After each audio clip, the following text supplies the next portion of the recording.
Enne kengin can çıgar. Atandın görüldüğünü organ çangı karasa.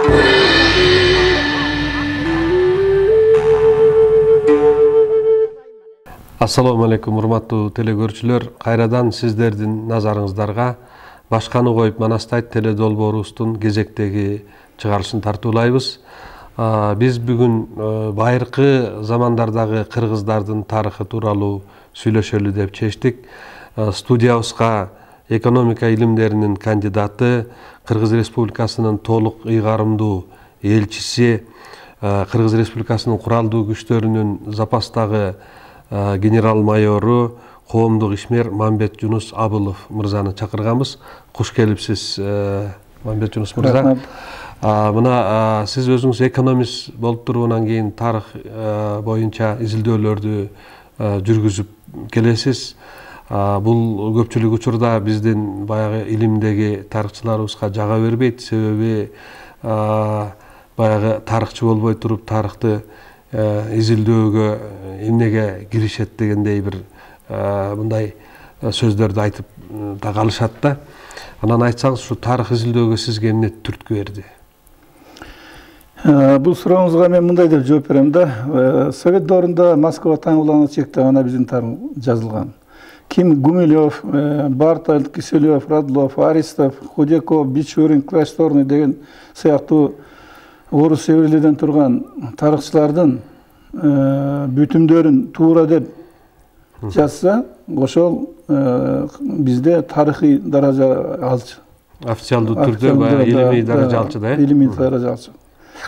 Андан чектен чыгып жазган Белек Солтоноев агабыз камакка алынып, андан кийин тиги Москванын койгон чегинен чыгуу деген болбой калган. Токтолуп калган да? Ошондуктан Москванын таңуулаган тарыхы кыргыздарды Орто Азия менен эле Алтай Орто Азия менен эле чектеген да. Ошондуктан биздин тарых бурмаланып калган. Бул биринчи себеп. Себептен мунун түрткү болгонун бир жери, мына орустардын үстөмдүгү бүткөндөн кийин деле биздин тарыхчылар бир кыймылдап койгону сезилбейт да. Негизи баягы официалдуу тарыхчылар бул баягы бүтүмдөрдү сиз айткандай ошол эле Гумилев, Киселев, баягы Бернштейн, Бартольд, Бичурин, Окладниковдардын баягы эмгектеринен алышат. Анан негизинен дагы археологиялык казуулардан, жер астынан, анан жер үстүндөгү табылган ар кандай бир буюм тайымдардын негизинде анан тарых мындай болгон, тигиндей болгон деп айтылып да, жазылып да келет да. Ал эми сиздин изилдөөлөрүңүз эмнеге негизделет? Сиз деле ошондой археологиялык изилдөөлөргө таянасызбы, же башка дагы бир мындай методдоруңуз барбы тарыхты изилдөөдө? Ушуга токтоло кетсеңиз. Мен жана сиз айткандардын материалдарын баарын окуп чыккан адаммын. Анан ошондуктан менин көзүм жетти да, аякта мындай бурмалануу бар экенин. Ошондуктан мен иликтөөмдү Манас менен Куттан баштадым. Себеп дегенде Манас менен Кут кыргыз элине ыйык, аң сезине сиңип калган нерселер да. Мен Манас эпосунан эмес, Манас ысымдуу падыша дагы кайсы элде бар экенин билгим келди. 2700 жыл мурун 12 жашында такка отурган падышасын еврейлер Манасия деп аташат экен. Алар кыргызга окшоштуруп Манасты Манасия, Жакыпты Яков, Ногойду Ной дешет экен. Алар кыргызга окшоп жамбаш тарамышын жебей, иликте жебей, балдарын сүнөткө отургузуп, адамды адам дешет экен. Мунун себеби мунун себебин иликтеп жүргөндө окшоштуктардын. Месопотияда шумерлердин чопо жазмалары чечмеленип, анда Гилгамеш эпосу жазылган айкын болду. Кийин Библиядагы миф, легендалар Гилгамештен алынганы далилденди. То есть еврейлер Библияда колдонгон миф менен легендалар бул шумерлердин Гилгамеште турган эмелер экен. Анан Манас эпосунда мифтер Библияда турса, Манас эпосунда Гилгамештеги окуйлардан турары биздин Баяз туралы деген тарыхчы тактап чыкты. Бул Баяз туралы өзү негизи ошо Гилгамешти кыргыз тилине которгон. Ошондо абдан жанагы окшоштуктарын, ошо окуялардын бирдей деген баардыгын тактап чыгыптыр. Мындай окшоштуктар кыргыздар менен еврей шумерлерде байыркы заманда бир аймакта жашаганын билгизет. Ошондуктан мен Месопотамияны көздөй бурулдум да, иликтөөмдү. Кыргыздардын менен Месопотамияда кыргыздардын кандайдыр бир байланышы бар экендиги тууралуу маалыматтар мурда кийин айтылган эмес да. Себеби Месопотамияда могу жергесинде таптакыр эле башка элдердин жашагандыгы, бул Ирак, Иран элдери, Сак элдери деп айтып келген да. Ошол эле мезгилде баягы кыргыздын ирандыктар Сак дегенин да биз билебиз да. Бул дагы ошол Кытайдын жазмаларына караганда кыргызды кытайлар хундар, хондор, гуннулар деп айтаган. Ал эми гректер болсо скифтер деп атаган. Ал эми месопотамиялык эмелер Сак деп атаган да. Анан ошол эле мезгилде Манас эпосунда бири кетти Кырымга, бири кетти Урумга деген дагы саптар бар да. Анан ошол Кырым, Урум дегендерди дагы бүгүнкү күнгө чейин ошону толук чечмелеп ушул могул жер деп айтыла элек да. Божомол катары эле анча мынча айтылып келет. Анан сиз ушул Туркия мамлекетинде элчи болуп турганда ушул иштерди баштадыңыз го дейм, изилдөөлөрүңүздү? Мен баягы биринчи элчи болуп Малайзияга дайындалганда эле баштадым да. Себептен ошо элчи болгондон кийин тарыхты билиш керек болуп калды да. Туркияга барганда, Туркияда мени бир кызыктырган нерсе пайда болду. Себеп дегенде Туркияда Византиянын Никая деген шаарында, азыркы бүгүнкү Изникте, кыргыздардын түрбөсү, анан азыр Измир деп, мурда Смирна деген аймагында кыргыздардын жери, анан кыргыздардын Искелеси деген аттар бар экен. Искеле деген эмнени түшүндүрөт экен? Искеле деген бул порт, причал. Ошондой да, ошо порт менен причалды түшүндүрөт экен. Анан ошондуктан мен Туркияга элчи болуп баргандан кийин деле мен ошолорду биринчи изилдей баштадым. Иликтей баштаган турбайсызбы? Анан иликтесем кыргыздардын түрбөсүнөн барсам кебетеси мындай кыйроо абалында турган да. Мындай начар экен кебетеси. Анан кийин ага карабастан ошо кыргыздардын ошо түрбөсү деген эми бизде табытканасы да. Анан ага Аскар Акаевич президент болуп турганда бу жерден Тууганбай Садыковго дайындап кыргыздын бир солдатынын, жоокеринин эмесин эстелигин жасаткан, жасатып, ошону чалабылап, ошону орнотуштурган экен. Анан кийин мен барып көрсөм, ошол жерге Акаев да барган экен, Бөрүбаев спикер үчүн да барган экен. Мен барбаган киши калбаптыр да, барып барганын туура. Бирок жана кейпи жанагындай болуп турганы мен абдан зээнди кейтирди. Анан эми мен өзүңүз билесиз, убагында курулуш министри болуп жүргөн адаммын. Ошондуктан муну оңдоп коеюн деп, колдон келишинче баардыгын ошо Туркиянын мыйзамдарын бузбай. Өзү негизи биздин элчилердин көпчүлүгү эле баягы каражаттын жетишсиздигинен, жанагы айлыктан башкага бюджетте акча бөлүнбөгөнүн айтат. Анан акчаны кайдан таптыңыз ошол кыргыздардын түрбөсүн, баягы мүрзөсүн оңдогонго? Ал өзү бир мезгилдерде Осмон Пашанын уулу Орхон Паша тарабынан, Орхон Газы тарабынан салынган күмбөз экен да, мүрзө. Мавзолей да, мындайча айтканда. Ал бир эле мезгилде өзүнүн атасы Осмон Пашага дагы арнап, анан кыргыз баатырларына арнап туруп ошол эки нерсени окшош кылып салган экен. Бирин Сөйүттө, бирин Изникте да. Анан ошол боюнча айтып берсеңиз, ошо каржыны кандай таптыңыз? Эми буга каржыны мен Кыргызстандан сураган жокмун. Анан ошо түрктөрдүн ичинен ошо кыргыздар биздин бабаларыбыз деп тааныган элдер көп да.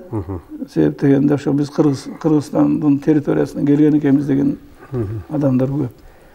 Анан мен элчи болуп барганда ошо көп түрктөр келип мындай таанышып, Кыргызстан жөнүндө мындай эметип, ушундай сөздөр болгондо мен айттым да, ушундай эгерде эмете турган болсоңор, ошо кыргыздардын ушундай эмеси бар экен. Силер ишкер адам катары ошо колго аш кыласыңар десем айтып калышты, колго аш кылабыз деп.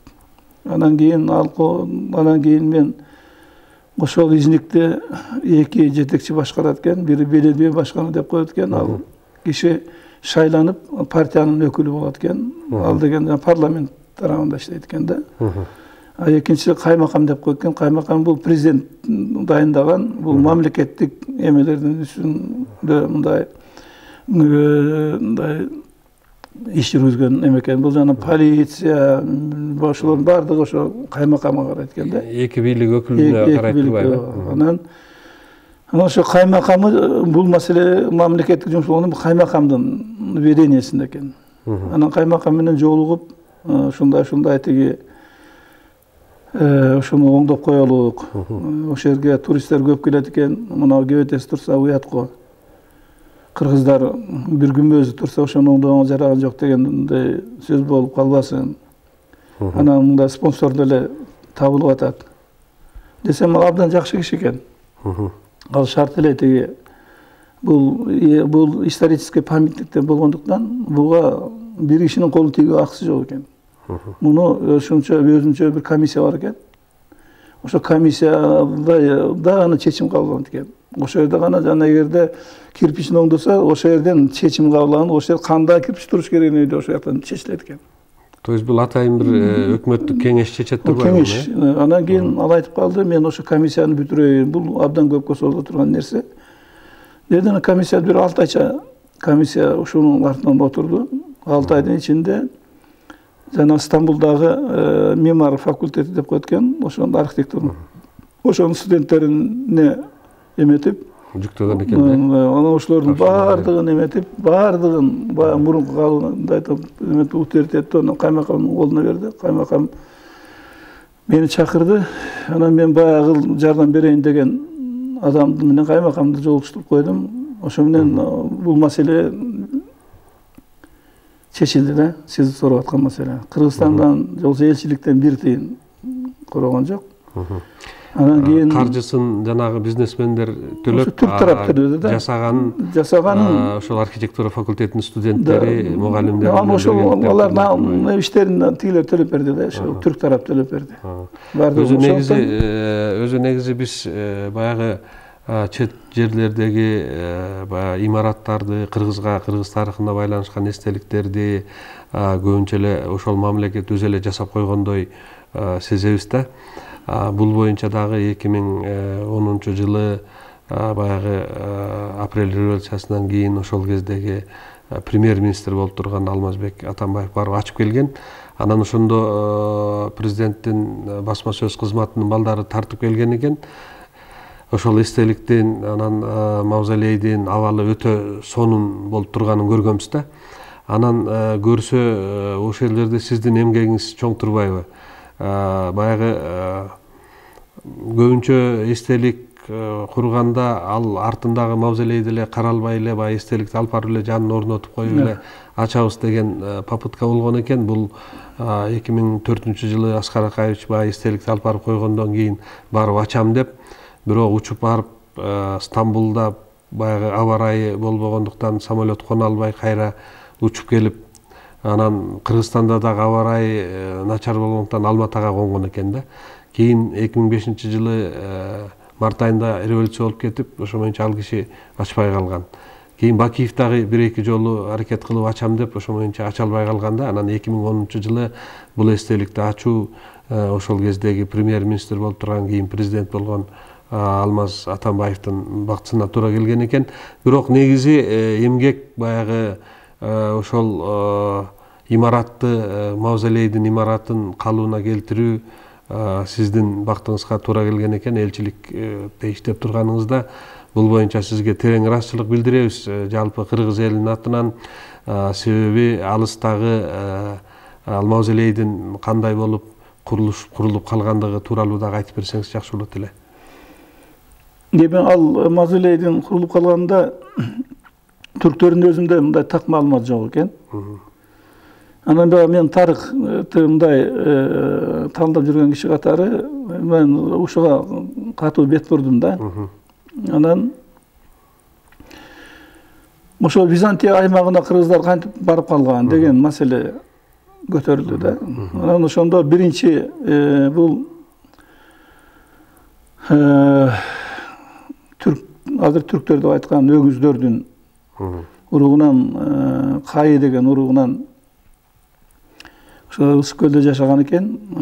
Ошолар мындай күчтөнүп, анан кийин мына бул Киевский Русь менен мындай достук мамиле түзүп, анан ушул чөлкөмдөгү элдерди мындай колуна карабагына алып, анан кийин Хазар хандыгын талкалашкан экен. Ошо орустар менен биригип туруп.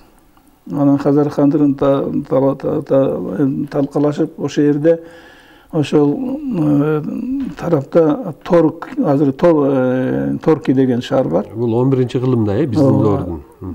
Торки деген шаар.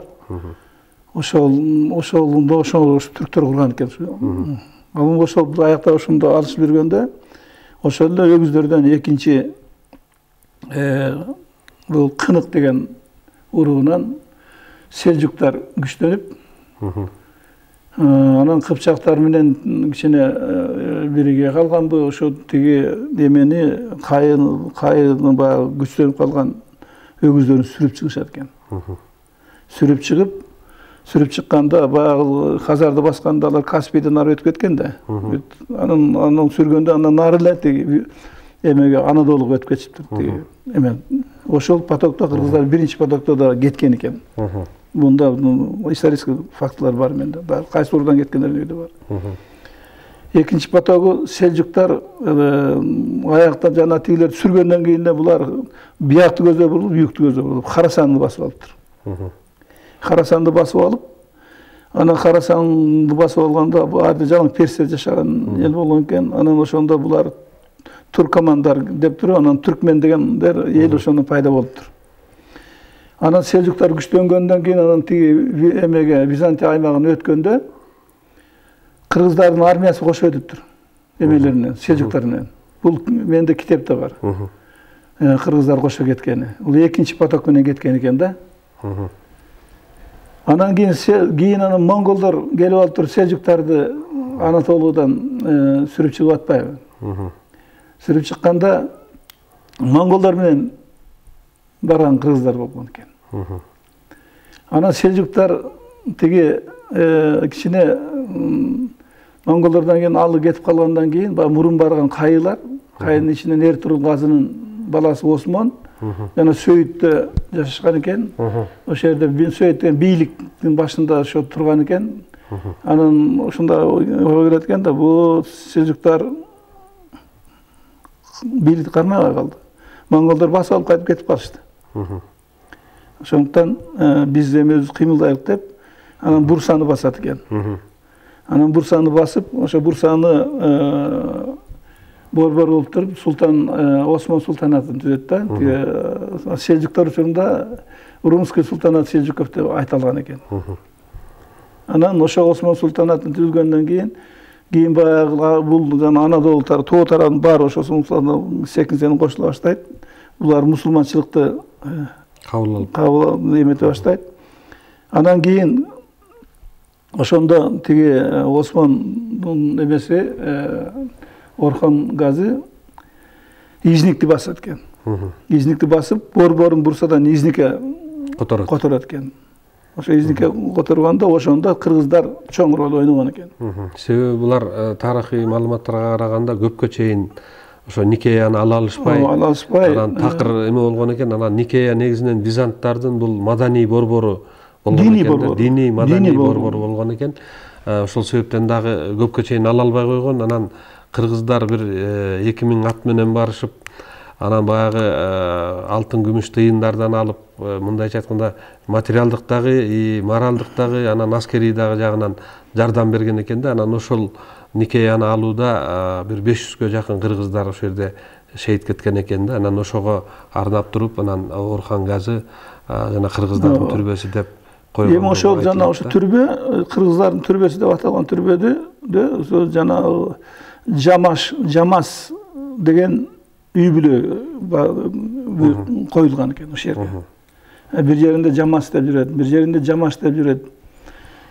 Ошол жерде бир үй бүлө коюлганда, анан бирок кыргыздардын түрбөсү деп аталган себеби ошол жанагы Орхон газы ошо Изникти алууда кыргыздар өтө чоң роль ойногондуктан, жана атасы Осмон газыга кандай эстелик сөйттө койсо, так ошондой эстеликти эмеге койгондо кыргыздардыга Изникте койгон. Анын дагы жанагы кыргыздардын искелеси деп калбадыңызбы? Бул ошо кыргыздар келген порт, кыргыздар эмне деңиз аркылуу келгенби же кандай, ошол бүгүнкү күндө жанагы эмне издери бар экен, кыргыздар барбы жашаган, байыркы кыргыздардан калган, ушул боюнча да айтып берсеңиз. Бул берде кыргыздардын искелеси деген бул кийин пайда болуптур. Бул кыргыз жери деп аталган экен. Кыргыз жериде ошол азыркы Измир деген аймак кыргыз жери деп аталган экен. Бул Измирдин азыр Ментеш деген району да. Кыргыз жери деп аталчу экен. Анан кийин жанагы Осман империясы күчөп турганда, жанагы Сулайман падыша, Великий Сулайман бийликте турганда, жанагы деңиздеги империясы күчөйт да булардын. Жанагы Барбарос деген аскер флоту күчөйт да. Анан күчөгөндө ошол аскерлери Узун Ада деген арал бар экен. Ошол Узун Адага ошо аскерлер ошол жерде турчу экен да. Анан ошол аскер аралда жайгашкан экен, тиги эменин жанагы деңизде флоттордун эмеси да. Анан ошол жерге жанагы ошол аскерлерге эмне керек болсо, ошону порт аркылуу алып турган да. Анан ошо кыргыз жерине анан порт салышыптыр. Анан порт салгандыктан ошол жана кыргыздар салса керек, кыргыздар ошону эметип турса керек, ошон үчүн ошонун аты кыргыз искелеси болуп калган ошондон да. Ошол азыр ошол порт азыр дагы ошол жана ошол эле функциясын аткарат, бүгүн дагы. Азыр дагы кыргыз искелеси деп аталат. Кыргыз искелеси деп аталат. Ошол Узунада азыр дагы жанагы эменин Туркиянын, бүгүнкү Туркиянын жанагы эмесин куралдуу күчтөрүнүн ошол жерде тиги жайгашат, ошол жерге ошо искеле аркылуу азыр дагы ушундай өтүшөт. Анан кийин бул өзү негизи анда аскерий болсо, анда бул жабык зона турган. Жабык зона. Ошон үчүн эл эч ким билген эмес да. Анан кийин муну тиги эмеден мындай болуп калды да, тиги ошол кыргыз жери деген жерде азыр бүгүн военный полигон. Ошол жерде жанагы Туркиянын жана аскерлери машыгат турбайбы? Машыгат. Ошон үчүн буларды азыр ошол эч ким билбегени Анан мен муну жабык зона таптагы жабык зона болгондо ошон үчүн эч ким билген эмес да. Анан кийин мен Угур деген аксакал бар экен. Өзү бир жашы абдан көпкө чыгып калган аксакал экен. Анан мурдагы аскер, мурда аскер экен. Анан ошо мурда ошо жерде кызмат кылган экен. Анан бир жерден ошо бир отуруп сүйлөшүп, кыргыздар жөнүндө сүйлөшүп калганда, анан ошол айтып калды. Ой, кыргыз деген ошо биз неметти деп туруп. Анан кийин мен ошондон кабар уктум да. Кабар уккандан кийин мен айттым, мен ал жерге мен кыргыздын элчиси болгондо мен аны такташым керек. Десем эле ал мен өзүм досума звонить этейин, аны билет деп. Ошо генеральный штабтын зам болуп жүргөн адамга телефон чалып, анан кийин ал адам анан бизди тосуп алды, анан баардыгын көрсөтүп чыкты да.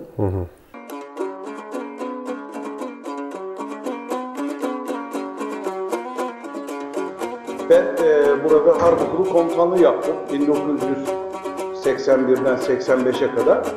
O tarihte her sene yazın bu ATAT denen Atış Tatbikat Bölgesi'ne bizim Harbiyeliler gelir burada eğitim yaparlar. Ama bizim aileler de gelir. Burada onların lojmanları var. O lojmanlarda kalırlar. Biz burada işte o Kırgız denen yerde güzel piknikler falan yapar. Biz bunu Kırgızistan'ın eski atalarından gelme bir iskele veya da bir yer olduğunu hiç bilmiyorduk. Bu iskele ben o tarihlerde tahtadan hatta böyle zor üstüne basılarak indirdi. O iskeleden Uzunada'ya giden gemiler kalkar. Oradan gelenler buraya gelir. Orada da çünkü personel var. O personelin gidip gelme yerleri. O ağaçlar, gördüğünüz ağaçlar çok eski ağaçlar ve ben onun altına oturur böyle büyük bir tecessüsle seyrederdim. Bu ağaçlar ne kadar eski, ne kadar yaşlı, bu birbirlerinin içerisine girmiş. Bazısı birbirlerini adeta döllemiş, yeni şeyler çıkmış, dallar çıkmış. Öyle bir yerdi. Ama işte geçenlerde Uğur Bey bana dedi ki ya Kırgız iskelesi diye bir yer varmış, büyükelçi arıyormuş. Ben hiç hatırlayamadım bir anda burayı. Halbuki burada komutanlık yapmama rağmen. Güney Deniz Sahil Komutanı Koramiral Erdal Bucak'a telefon açtım kendisinin yanında.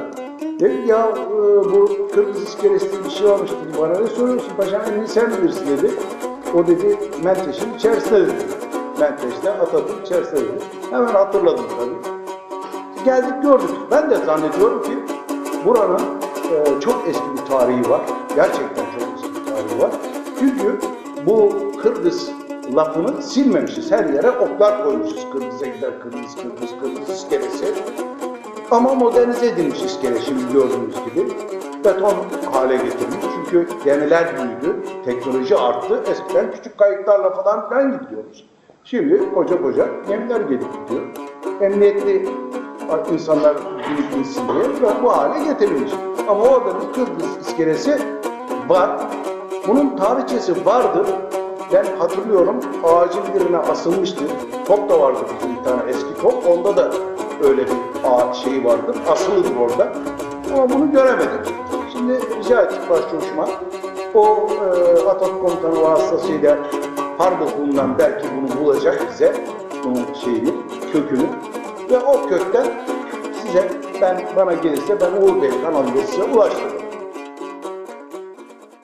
Ошондо мен көрдүм кыргыз жерди. Ошондо биринчи жабык зона экен. Биз да жана уруксат менен кирдик. Биз да уруксат менен бардык. Бирок жанагы ошол кыргыз жери деп жазылган табличкаларды ошондо тартып келген турбайсызбы? Ооба, ошондо ошо кыргыз жери. Кирсең эле сразу кыргыз жери деп жазылып турат.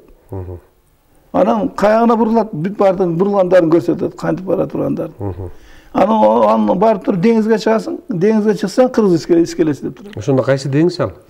Бул эме эле тиги жана жер орто деңизи да. Жер ортолук деңиз да.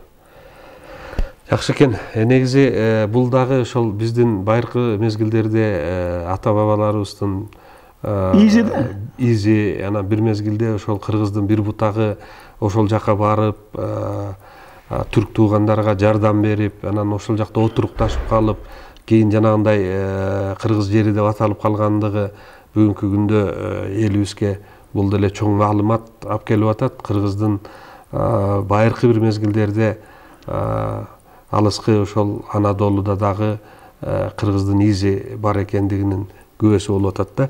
Анан мен ошо Турция боюнча бир эки да маалымат айтып коеюн. Бул тиги жанагы Капалы Чаршы деген Турцияда чоң базары бар, билесиңер, жабык базары да. Ошонун бир тарабынан кирсең, кайсы тарабынан эсимде жок, батыш тарабы, чыгыш тарабы. Киргенде эле биринчи жерде кыргыз дүкөнү деп турат да.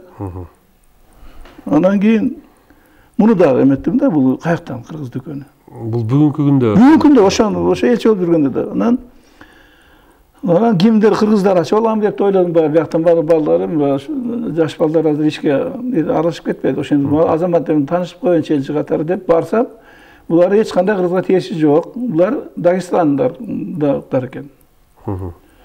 Анан неге кыргыз базары деп аталышты? Кыргыз дүкөн дегени бул атасынын аты кыргыз экен.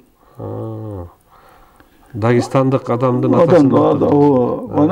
Анан айтат, бизди кыргыздар деп койчу. Ошондон кыргыз деп. Бул бирби.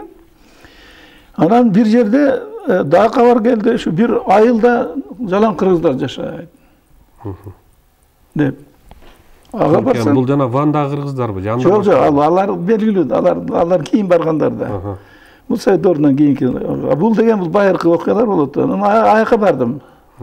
Барсам, алар татарлар экен. Кырым татарларынан баргандар экен. Анан айтат, бизди кыргыздар деп койчу дейт. Бул Кырым татарлары боюнча дагы интернетте бир кызыктуу маалымат жүрөт. Баягы Кырымды Россия менен Украина талашып атпайбы? Бирок ошол эле мезгилде ал жерде мына 1864-жылга чейинки падыша өкмөтүнүн камералдык китептеринде кыргыз айылдарынын 10дон ашык айылдарда кыргыздар жашагандыгы тууралуу маалымат айтылып, анан ошол эле видеонун аягында мындай деп айтылат да: бул Кырымдагы татарлар менен кыргыздар бул бир эле эл деп, анан бүгүнкү күндө дагы кыргыздын ичиндеги төр турууну атаганын биз эфирден бергенбиз бул жөнүндөчү. Анан ошол Кырым татарлары деп кыргыздардын аталганы дагы бул бекеринен эмес болуш керек да. Анан эми сөзүңүзгө каражы эми акыркы эле эми жана бир Нобелевский сыйлыкка ээ болду го, Боб Дилан деген рок музыкант. Анан ошол айтып атпайбы, менин чоң атам еврей, эмеден кеткен, Балтика, эмеден Прибалтикадан кеткен. Апам Түркиядан эметкен, чоң апам кыргыз деп аталчу деп. Ошондой экен. Боб Диландын апасы, чоң апасы кыргыз деп, Түркиядан келген деп. Бул да кызык маалымат экен. Ошондой да кыргыздар бул менен айтты. Бул деген кыргыздар ал жерде мындай аралашып калганы көрүнүп турат да. Мен могу түрк туугандардын бизнесмендери, саясий ишмерлери кыргыз биздин бабабыз деген сөзүн, бабаларыбыз деген сөзүн көп жолуктум да. Муну постоянно айтат. Анан мен муну ойлочумун. Булар баягы Кыргызстандын рыногуна чыгыш үчүн эле баягы дипломатиялык эле бир эме менен айтып атабы деп ойлочумун да. А бирок негизи биз түрк атанын балдарыбыз деп келебиз да. Анан азыркы Түркиядагы түрктөр булар негизи Османлылар деп, Осман түрктөрү деп аталган да мурда. Анан 1919-жылы баягы Мустафа Кемаль Зиябек деген өкмөт башчысы баягы революциядан кийин бийликке келгенден кийин ошол мамлекетте жашаган 80 улуттун баардыгын тең түрк деп жаздырып, анан түрк мамлекети курулду деген баягы декларация кабыл алган да. Ошондон бери алар түрк деп аталып калды да. А бирок түрк деп кыргыздар байыркы замандарда эле түрк деп аталгандыгы тууралуу дагы маалыматтар бар да. Эми могу Түркиядагы жанагы Никеядагы бүгүнкү күндө Изник деп аталып аты өзгөртүлгөн шаардагы кыргыздардын түрбөсүнө чоң салым кошуп турсуз. Ошондой эле жана кыргыз портун, кыргыз эскелесин, ошолордун баардыгы жөнүндө маалымат чогултуп келип турсуз. Бул жөнүндө дагы сизге эми кыргыз байыркы ата бабалардын арбактары ыраазы болсун. Ал эми Месопотамия менен бул Ханаан жери деп негизинен бул еврейлердин жери катары эсептелип келет да. Анан ушул жакта кыргыздардын кандай издери бар экен? Бул бүгүнкү биздин кыргыздарга байланыш ушул биздин бабаларбы же жанагы сиз айтып аткан гергесейлер булар кыргыз эмеспи? Ушул жөнүндө дагы айтсаңыз, себеби окумуштуулар ошол эле тарых изилдеген дүйнөлүк окумуштуулар дагы жанагы Арнольд Тойнби сыяктуу окумуштуулар муну таптакыр эле башка баягы элдин маданияты катары айтып келишет эмеспи? Анан сиз ушул жагынан эмнелерди таптыңыз? Ошого токтолсоңуз. Мен да ушул суроого жооп издеп иликтөөмдө ошо жана сиз айткан еврейлердин обетованный земля деген деп атаган жери Ханаандан баштадым да. Анан ал жерде Гергесей деп аталган эл жашаптыр. Библияга таянсак, Иисус Навин жанагы Моисей 40 жыл элин ээрчитип чөлдө жүргөндөн кийин өлөрүндө керезин Иисус Навинге калдырып, анан өзү жазган 10 скрижалын, заветін Иисус Навинге берет да. Анан Библияда ушундай деп турат, Иисус Навин Хананды басып алган деп. Анан Хананды басып алып, кергестери жери Хананды басып алгандан кергестери жери кенейип, Манасия деген атка айланып кетет экен. Эметип алып. Анан Манасия баягы чоң жерге айлангандан кийин бул Самара тоонун батыш этегинде жайгашкан экен. Ошого байланыштуу Манастын тургундарын, Манасиянын тургундарын самаритяндар деп койчу экен. Самаралыктар деп. Баягы Библиянын тили менен айтканда самаритяндар деп да. Себеп дегенде көп эле элде ушундай этегинде айткан жери бар го, жана кутуйларды Кутиян деп коюшат. Ушундай да. Россиялыктар Россиян дегенде булар самаритян деп айтылган экен. Анан Манастын тургундары Библияга самаритян деп да киргенде, ошондо жана гергестер бир туруп гергес, бир туруп манасиялыктар, бир туруп самаритяндар деп 3 эмеде атат экен. Ошол самаритяндар менен гергестер экөө бир эле деп айтылат, э? Самаритян, гергес бул Манастын тургунду, Манасиянын тургундары да. Анан эми ошол самаритяндарды иудейлер Гутилердин урпагы деп аташат экен. Гутилердин. Библияда Гути деп турат. Мунун орусчасын сизге келтирип берейин. Самаритяне, потомки Гутиев, значит, это колено Иосифа, разделившегося на колено Ефрема и Манасии деп. Бул азыр Википедияда ушундай жазылып турат. Бул Библиядан алынган нерсе бул. Анан бул Библияда Гути деген элди тарыхчылар Кути деп атышат экен. Кути деп, Кути деп атышат экен. Анан ошондо андан башка да бир мен көңүл бура турган жер болуп калды да. Бул ошол Манасияда, жана обетованный земляда биздин кала деген шаарды биз кала деп коебуз го. Ооба. Баратам борбор калага деп ырлар бар го. Ошо биздин кала деген сөзгө окшош Галат деген шаар болуптур. Галаттар деген бул городской жительдер дегенде орусча түшүндүгү ушундай экен да. Ошо менен ушул жерде кала деген ат турса, Манасия окшош ат турса, кыргыз окшош гергес турса, анан кийин ошол Манасты булар Яковтун уулу, Жакыптын уулу деп атса, анан бул жерде кыргыздар жашаса керек деген менде мындай пикир пайда болду да. Ушул жерде мынау бизде жүргөн америкалык бир миссионер жигит бар, Ричард Хьюит деген. Анан бул өзү Ырысбек деп атын өзгөртүп алып, кыргыздан келинчеги алып, ал чакалуу болуп, Кыргызстанда жашап жүрөт да, бирок бул негизинен ошол иудейлердин, өзү еврей жигит, анан иудейлердин саясатын баягы кыргызга таратып жүргөн жигит да. Анан бул жагынан алганда бул бир нече китеп жазып жиберди. Ак калпак, анан кийин Боз үй деген китеп жазды. Анан дагы Манас боюнча дагы жазып, анан бул Манас бул еврейлердики деп деген тыянакты таңуулап келет да. Бирок мен да бул жөнүндө өзүмдүн пикиримди жазгам. Мен окугам. Библиядагы Манас менен биздеги Манас эки башка депчи. Анан азыр сиз айтып атсаңыз, тескерисинче Библиядагы Манас бул кыргыздын эле Манасы турбайбы, анан еврейлер өздөрүнчө менчиктеп алгандай туюм калтырып атат да, сезилип атат. Менде да ушундай сезим пайда болду да. Ошондуктан мен ушунун жолун тапкым келди да. Анан мен ушул таптым окшойт деген пикирде турам. Библияда Манасия бул атасы Иосиф. Иосиф чоң атасы Яков да, Жакып. Мындайча алганда. Анан ушул жагынан дагы Манастын атасы Жакып, анан кийин эме болгондугу дагы кандайдыр бир окшоштукту алып келчү. Анан ушул жагынан дагы бир тактай турган маселе бар деп жүрчүмүн да. Ошо боюнча айтсаңыз. Эми бу жерде мындай болуп атат да, тиги бул еврей тарабынан бурбалангандыгы байкалып турат да.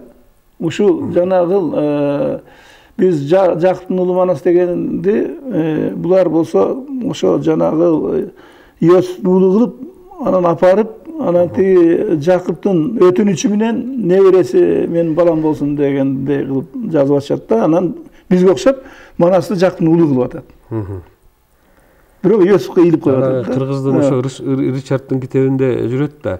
Кыргыздар чоң атасын ата дейт, анан кийин баягы биринчи уулун чоң атасы багып алгандыктан анан өзүнүн атасын байке дейт деген нерселерди дагы мындай салыштырмалуу жазып жүрөт да. Бу жерде эгерде Библияга таянсак, еврейлер Иосифти киргизгенин мен байкап турам да, эмне үчүн буга кошконун. Себеп дегенде ушул кыргыздын тарыхын өзүнө буруш үчүн ошол жанагы Иосифти кулга саттырып, анан анын Египетке падыша кылып, анан еврейлерге жакшылык кылган киши кылып, ашкарттан сакталган киши кылып. Анан кийин ошондуктан тиги өлөрүндө жанагы атасы тиги Иосифтин баласын өзүнө бала кылып алган деп алып келип атат да. Анан мунун бардыгын эгерде мындай Библияны карасаң, бул чылгый эле мындай жомок. Эме жок, бу жерде эме. Анан ошондуктан мен ушул жанагы ушул суроодон кызыктым да. Кыргыздар ушул жөн айтпаса керек. Жөн ушундай окшоштор эми бир эле эмес, 4 окшоштук болуп атат да эрде. Анан Манасиялык кергестердин Самарияда аталганы, алар Гутилердин урпагы делгени, Гути делген элди тарыхта Кути деп аташканы, кергестерди кыргыз деп атоого 3 негиз берди мага. Биринчи негиз. Кыргыз менен Кутидин бир эл экенин айгинелеп, Кутуй аттуу биздин ысык көлдө жашаган эл өздөрүн бүгүндө кыргыз дешет. То есть кутчулар, Кутчулар булар. Кутуй деп атышат өзлөрүн. Библияда кергестер Кутилердин урпагы делгендиктен, кыргыздар Кутилердин урпагы экени ошондуктан талашсыз. Экинчи негиз. Мунун тууралыгын тастыктап, Кути менен кыргыздын бир эл болгонун алардын окшош салттары да далилдейт. Мисалы кыргыздар Кутту, Кутманду дегенде, Кутилер да Кутту, Куталы деп аташчу экен өздөрү жашаган жерлерин. То есть бул топонимикаларды да салыштырганда ошол тияктагы топонимдер менен биздин ооздогу сөздөр бүт тиякта отурат. Окшошуп атат да. Үчүнчү негиз. Библия Самаритяне деген кергестер кыргыз болгон үчүн кыргыздар уул кыздарын бүгүн Самар, Самарбек, Самара, Самаргүл, Самарканд деп атап жүрүшөт. Бу деген биз Алтайды өзүбүздүн мекенибиз катары билип, балдарыбызга Алтай деген ат коюп жүргөндөй эле көрүнүш. Самар тоосун кыргыздар мекендеп өсө, Самар деген сөздөн турган аттар кыргыз элинде жаралмак эмес. Мына 3 негиз болуп атат да. Чынында эле мына Россияда дагы Самара деген шаар бар го. И Месопотамия, Ханан жакта да Самар тоосу, Самар тоосу, Самар жери. Самар деген Израилдин борбору болгон да. Самар жанагы эме Гутилер башкарганда Израилдин борбору Самара болгон.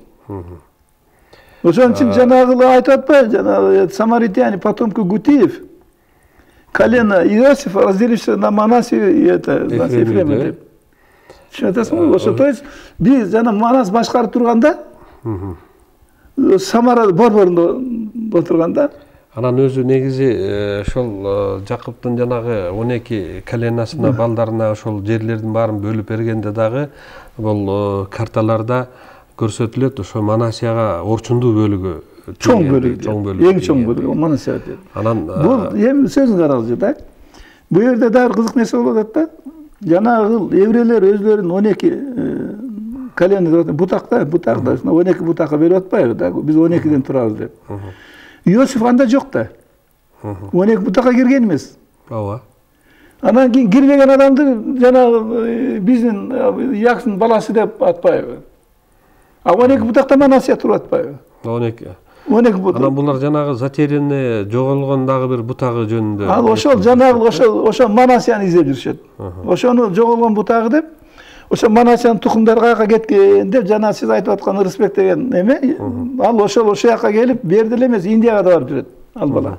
Индияда дагы Манаска байланышкан жер өзү Менаше деп бүгүн атаган элдер бар. Менаше деп Манасияны булар өзлөрүнүн тилинде Менаше деп атаган экен. Мен Менаше деп. Ошондон бул ошо бала ошону жанагы именно Манасиянын урпактары каяка кеткен. Ушу кыргыздар ошонун урпагы болуш керек деп издеп жүрөт ал бала. Анан сиз ошону бир жазыптырсыз, мен окугам. Ой, ушу биз еврейлер кыргыздарды еврей кылып алган турат. Андай болбойт деп мындай такой ошондой деп тонду жазылган экен да. Мен ошо буларды издеп жүргөн киши катары бир иш менен күлгөм. Буларды тактайлык деп. Бул сиздин азыркы келтирген жана 3 негизиңизден 3 жүйөңүздөн өтө негиздүү экен да. Анан эмне үчүн биз бүгүнкү күнгө чейин бул тарыхты билбей келгенбиз? Эмне себептен? Буга эмне себеп болгон? Ошол жактагы Ханаан жериндеги жана Кергесейдин урпактары бүгүн деле бар да. Манасиянын урпактары бүгүн деле аякта да бар да. Анан биз биякта Манастын урпагыбыз деп өзүбүз айтсак, тигилер биз Манастын урпагыбыз десе, анда эмне болот? Биз кандай талаш болуп калбайбы? Кандай эмне үчүн анда биз ал тарыхты же чанып келгенбизби, же билбей келгенбизби ушуга? Мен муну буга мен сал ылдыйрактан жооп берейин, ылдыйрактан. Азыр мен эмне үчүн мындай кыргыздар бул тарыхын билбей келген? Мисалы үчүн Советтер Союзунда эметип Манаста жанында кеңейтилип, анан Советтер доору бүткөндөн кийин жана Византиядан чыгып калып атпайбы кыргыздар? Анан бул Месопотамия Ханан тарапта вообще жок болчу да, кыргыздар бар экен деген бир да эме жок эле. Маалымат жок эле. Анан мунун издеп көрсөк бул жүйөлүү себеби бар экен кыргыздардын билбегенин. Элге түшүнүктүү болсун үчүн эл билген бир мисал келтирейин. Сталиндин улуту грузин болсо да, ал башкарган Совет өлкөсү грузин элинин тарыхы деп эсептелбейт. Байыркы заманда андай болбой, өлкө тарыхы өлкөнү жетектеген элге таандык болуп калыш экен. Ошондуктан тигиже бул өлкөнүн тарыхын өздөрүнүкүнө айландырыш үчүн ал өлкөнүн башчысын өздөрүнүн урпагы кылып тарыхка киргизүү бир убакта чоң өнөкөткө айланган экен. Ушунун кесепетинен байыркы тарых еврейлер менен шумерлерге таандык болуп, кыргыздын ата теги деп мен атаган кутилер тарыхтан сыртта калыптыр да. Мисалы монотеизмди еврейлерге дүйнөдөгү биринчи деп аталган чопо жазмаларды шумерлерге диндин тили да шумерлерге таандык деп биз тарыхтан окуганбыз. Ушул жетишкендиктен чынында кутилерге таандык экен. Мен ушуну далилдеп чыктым, ушуну мен сизге айтып берейин. Далилдерин. Негизи бул киргизтердин чыны менен эле кыргыз болгондугу, ал эми ошол эле жанагы Израилдин коленасы деп эсептелген Манасиянын Манас болгондугу тууралуу азыр айтып атпайсызбы? Анан мындай далил айткан далилиңиз жүйөлүүдөй сезилет да. Ошол эле мезгилде анда биз кимбиз дегенде суроо туулуп атпайбы? Биз бүгүнкү Манастын урпагыбыз деген биз бүгүнкү кыргыздар анда ким болобуз? Эгер же аяктан кайра көчүп кеткенби деген суроо. Биз мындай да жана эгер сиз бир байкасаңыз, кыргыздын аксакалдары, анан кыргыздын бир мындай салмактуу тарыхчылары оозунда бир сөз түшпөйт да. Бардык эл бизден тараган деген. Ооба. Бүгүнкү күндө андай айткандар көбөйдү да. Бардык эл бизден тараган деп коюшат. Анан кийин мен ушуну ойлоп жүргөм да. Эмне минтип атат деп. Анан мен мына ушул иликтөөмдүн тыянагында мен түшүндүм ушунун жообун да. Бардык элдер бизден тарабай, бардык элдер биздин салтыбыздан өнүккөн экен. Монотеизм кутилердики деп атам. Буга мен демет берейин. Кути деп деген элдер Месопотамияда жашаган. Алар бир аймакта жашагандыктан алар баары бир эл экени айкын болуп турат да. Кутилер бизге окшоп кутууга сыйгандыктан андай саат эмне үчүн зарылган мен иликтедим да. Кут деп илгери сымап ташып экен. Сымап өзүнүн сыйкырдуу касиети менен байыркы элдин көңүлүн өзүнө бөлүп туруп. Анын кол тиер замат жылан сыяктуу ири буйру болуп, дүүлүгүп, кол тартар замат тып басылары бизге белгилүү. сымаптын. Тирүү жандай анын дөйлөгүсүнүн сырын билбеген байыркы элдер муну бейпилдик кыла коргонуу ишараты катары баалап, кут күн Кутай боло көр деп тилек кыла баштаганда кутка сыйынуу жаралыптыр. Алар кутка сыйынган салтты кармагандыктан кутчу деп аталып кетиптир. Кутка ишеним күчөгөндө тоо таштын жаракаларынан сыгырылып чыккан сымапты көрсө, жумшак нерсеге урап, үйгө алып келип, жыгач сандыкка салып, үйгө кут кирди, куттуу болдук деп кутчулар сүйүнчү экен. Жыгач сандык чала жабылып калса, ага аба кирип, кут парга айланып учуп кеткендиктен ал сандык кутуча атка конот, кут учуп кетти деп. Кут учуп кетсе үйдөн кут качты деп, кутчуларда кайгы басат кутчуларда. Кут качпаган үйдө кут уюду деп атат. Анда үйдө кут үй деп, куттуу үй, куту бар үй деп. Куттуу үйдөн кур чыкпайт деп коет. Ошондуктан кут үйдөн кут үйлүү элдерди кут үй деп ошондон кут үй деген ат жаралыптыр. Кут үй деген эл жаралыптыр. Ошол кут үйүндө кармаган элдер кутуйлар жана кутчулар, кутуйлар ошо бир эл экен. Анан байыркы заманда ысык суук, жаан чашын, өрт, борон, алай дүлөйлөрдүн бул жаратылыш кырсыктары жер бетинде жансыз жандылардын баардыгын жабыркатып, адамдарды сыйкыл күчтөрдү жардам суроого мажбур кылган экен. Жаан чашын, ысык суук, алай дүлөй көктөгү өзгөлөрдүн келип чыгарын баамдап, элдер ал күчтү көктөн издегенге өтүптүр. Кутка сыйынган эл нур тийсе кутка окшоп көктө жаркыраган Меркурий жылдызын көңүл буруп, аны асманда кут деп атачу экен. Алардын туура экенин бышыктап, Меркурий деген сөз англис, француз тилдеринен бүгүн да орусчага ыртуйт, кыргызчага сымап деп которулат. Меркурийдин илимий котормосу сымап деп которулат турбайбы? Сымап. То есть кут деген анда жөндөө экен да. Ошону кут деп, ошон үчүн кутка сыйынган эл ай жылдыз тогошконуна жараша жаан чачын, кургакчылык, аскачылык пайда болоорун байкап, буга тыкыр көз салып, ай календар түзгөнүн дастан сарыгы байыркы нугун бузбай биздин элге тасыктап берген. Өзү негизи жанагы айдын тоголушу, жылдыздардын тоголушу, ошол тоголдордо аба ырайынын өзгөрүшүн, шунун бардыгын эле кыргыздар байыркы замандардан эле билген да. Биздин ата-бабабыз кутуйлар учурда билип, ошолор календар түзүп, ошол менен жашап калган экен да. Ай жылдыз күмөн тогошкондо кутка сыйынган эл Кутай боло көр деп тизе бүгүп асманга карап тилек кылчу экен. Куттуу ай боло көр деп, Куттуу ай боло көр, Кутай боло көр деп, куттуу ай. Ушул тилекке кирген ай деген сөз жанаң эле календар түшүнүк болбой, астрономиялык түшүнүк болгондуктан кутка сыйынуу, айга сыйынуу жаралыптыр. Бүгүнкү күндө деле баягы карыган кишилерди мен көп эле байкайм да, ай жаңырганда айга жүгүнгөндөрүн көрүп калып, анан кийин бул кандай? Биз бүгүнкү күндө мунагы ислам дине келгенден бери ал жанагы айга жүгүнүү деген сыяктуу бул сыйынуу сыяктуу мунун баары жерилип келет да. Бирок бул кыргыздын канына сиңген байыркы замандардан калган бир ритуалдар турбайбы, э? Ооба. Ошондон айга сыйынуу жаралат да. Кутка сыйынуу алып келип айга сыйынуу жаралат да. Сертеңде мына кут күн, Кутай деген эми жана кут күн болсо эртеңки күн жакшы болот. Кутай болсо бул келер ай жакшы болор деген сөз да. Ал эми Кутай боло көр дегенде ошо ай тиги ай кут. Ошондон айга сыйынуу жаралып, андан Кутай боло көр деген тилек, Кутай тынчтык бере көр дегенди түшүндүрүп, бара Кутай деген сөз Кудай катары угулуп, ал элге Кудайга сыйынууну жараттыр.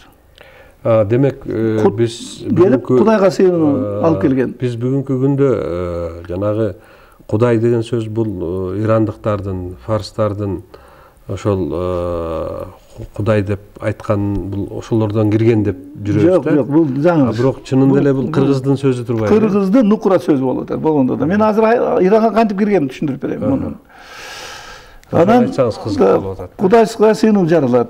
Ошол себептен Кудай сакта көр, Кудай куткара көр деген сыйынуулар бүгүнкү чейин сакталып жүрөт.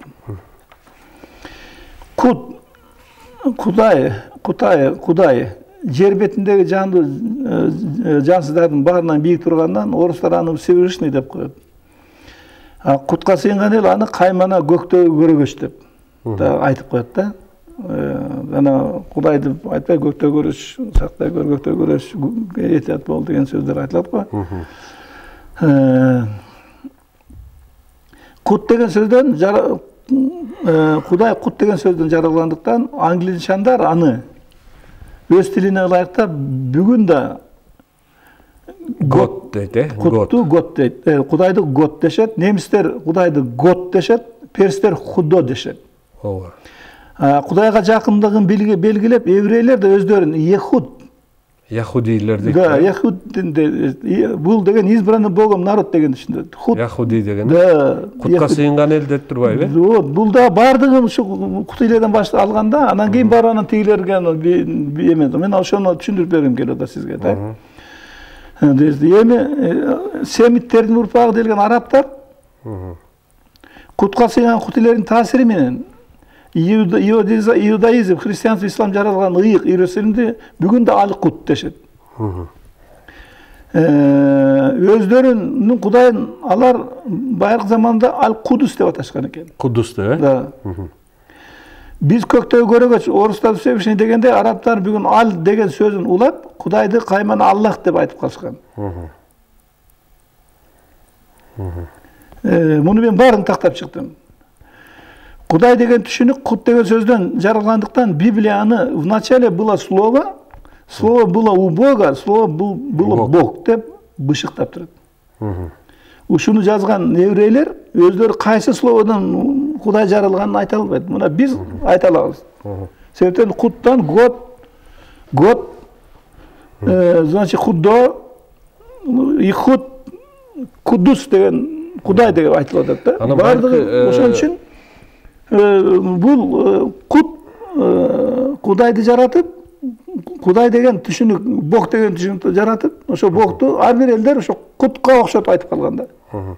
Мына байыркы мезгилдерде биз жанагы ошол фараондор эмелер өздөрүн да Кудайбыз деп айткан мезгилдерде болду. Мен аны ошо жанагы бул жанагы кутуйлердин ошо зонадан кетип калганынын бир себеби ошол да.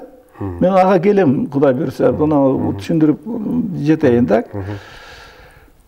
Бул жанагы Библиянын ошо вначале было слово, слово было у Бога, слово было Бог дегени бул кут монотеизмдин өзөгү, иудаизм, христианство, ислам анын элге жайылтуу эле формалар экенин далилдейт. Монотеизм куттан демек бир Кудайга саналуудан монотеизм түзүлгөн. Башатында кыргыздар турган турган. Кыргыздар анан ал эми жанагы еврейлер иудаизм менен христианство формаларын тапкан. Арабтар ислам формасын тапкан. Анан бүгүнкү күндө мына сиз азыр самый кызыгын айтып берейин десеңиз, мына ушул еврейлердин Ветхий Завети, Новый Завети, Торасы. Торасы да. Значит, арабтардын Кораны ушул кутуйлердин самаритяндардын деп айтылып атат да. Пятикнижиесинен турат. Пятикнижие Моисейден мурун жазылганын тактап чыктым мен. Моисейдин Пятикнижиесин чыга электе куту самаритяндардын Пятикнижиеси турат. Жана дүйнө кандай жаралган первый книгасында билесиз го? Бытие деп. Өзү негизи Муса пайгамбар Моисей. Бул баягы эмеден фараондун эмесинен бөлүнүп чыккандан кийин анан баягы инисин калтырып эл менен анан өзү тоого чыгып кетип анан тоодон барып жанагы 10 эмени 10 завет деген алып келип баягы таш бетине чегилген жазууларды. Демек бул мунун дагы кандайдыр бир ойлоно турган жагы бар экен да. Кыскасын айтканда, мына Библиядагы жана монотеизмди эми Библиянын эмесине айтабыз, тиги ошонун негизи деп так. Ошол Библиянын негизи деген монотеизм куттан келген пайда бир Кудай шебинде пайда болуп. Ошол жана Библиядагы Пятикнижие, ошо самаритяндын Пятикнижиясынан алынганы билинип калды да. Түшүндүңөрбү? Анан самаритяндын Пятикнижиясы менен мына еврейлердин Пятикнижиясынын айырмасы кичине эле. Калган бүтүнө көчүрүлгөн да. Манас деп көчүрүлгөн, тиги бүт баардыгы ушинтип кеткенде, түшүнүңөрбү? Анан айырмасы эмнеде? Тиги Иерусалимде булар жанагы Библияда айтат, жана Исакты жана Сарага алып келгенде Иерусалимге тоосун алып келип ошол жерден курманга чалган деп делекте ошол алып келгенде. Ал эми самаритяндар жок, аарда эмес, Гризим тоосунда деп, бүгүнкү чейин Гризим тоосунда эметет. Иерусалим эмес, Гризим тоосун эметишет алар. Бирок арабтарда бул Меккеде жанагы Меккеде Исмаилди курмандыкка деген. Арабтар эми ошол жана Пятый книжаны өзүнүн ылайыкта жазган да. Алар кийин арабтардыкы 1400 жыл болду алардын жазылган. Тигилердики болсо 2000 жыл болду. Тиги эменики болсо 3000 жыл мурун жазылып калган. Самаритяндардыкы. Пятый книжеси. Азыр сиз эметсеңиз Пятый книже Самаритян деген разделдерди табасыз. Мен ушуларды интернетте бар булар. Интернетте бар. Мен окусаңыз просто таң каласыз. Еврейлер жаза электе жазылган Пятый книже. Еврейлер монотеизм деп өзүнө эле алган монотеизм. Мына куттан жаралганын мен сизге колумдан келишинче түшүндүрүп атам да. Кут монотеизм өзөгү. Ошондо мен айтам, кут монотеизм өзөгү. Ал эми иудаизм, христианство, ислам элге жайытуу формалары бар болгон ошол. Урматтуу телекөрүүчүлөр, мына биз бүгүнкү маегибиз өтө кызыктуу болгондуктан аягына чыкпай калдык. Кудай буюрса кийинки берүүбүздө дагы улайбыз. Бүгүнкү биздин маектешибиз менен сиздерди дагы бир ирет тааныштыра кетейин. Кыргыз Республикасынын толук ыйгарымдуу элчиси, экономика илимдеринин кандидаты, Кыргыз Республикасынын куралдуу күчтөрүнүн генерал-майору Мамбетжунус Абылов мырза болду. Биз маегибизди кийинки берүүбүздө дагы улантабыз.